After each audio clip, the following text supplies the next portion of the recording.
화성 연쇄 살인 사건의 유령용의자 이춘재가 자백한 살인 범행 14건의 실체가 드러나고 있습니다. 이춘재는 이 가운데 2건은 90년대 초 청주 부녀자 살인 사건이라고 시인해 경찰이 사실 여부를 검증하고 있습니다. 네, 취재기자 연결해서 자세한 내용 알아보겠습니다. 부장훈 기자. 네, 사회부입니다. 네, 이춘재가 화성 밖에서 저지른 범행의 구체적인 내용이 나왔습니까? 네, 그렇습니다. 이춘재는 화성에서 벌어진 연쇄살인 10건 말고도 4건의 살인을 더 저질렀다고 자백했는데요. 그동안 어떤 사건인지는 확인되지 않았습니다. 지난 90년대 초반 청주에서 발생한 부녀자 피살 사건 2건을 자신이 저질렀다고 시인한 것으로 YTN 취재 결과 확인됐습니다. 청주 부녀자 피살은 지난 1991년과 1992년 청주 가경동과 복대동에서 17살 박모 양과 28살 이모 씨가 잇따라 숨진 채 발견된 사건입니다. 당시 경찰은 2사건 모두 유력한 용의자를 특정했습니다. 하지만 증거 부족 등으로 진범을 잡지 못하고 모두 미제로 남겨졌습니다. 이 2사건은 화성 사건과 마찬가지로 피해자들이 양손이 묶이고 입에 재갈이 물린 채 발견되는 등 범행 수법도 유사합니다.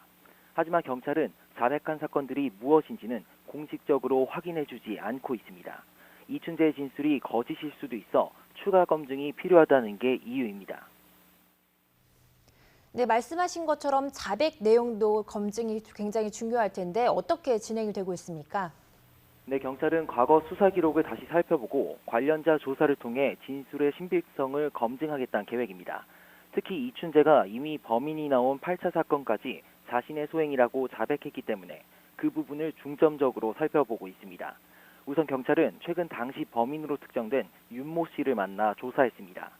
지난 1988년 발생한 8차 사건의 범인으로 검거됐던 윤 씨는 무기징역을 선고받았었는데요.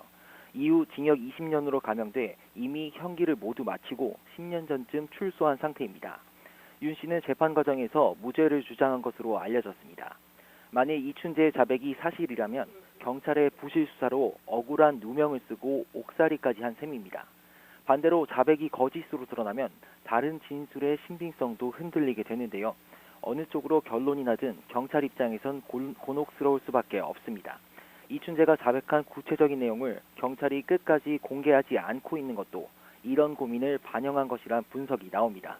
지금까지 사회부에서 YTN 부장원입니다.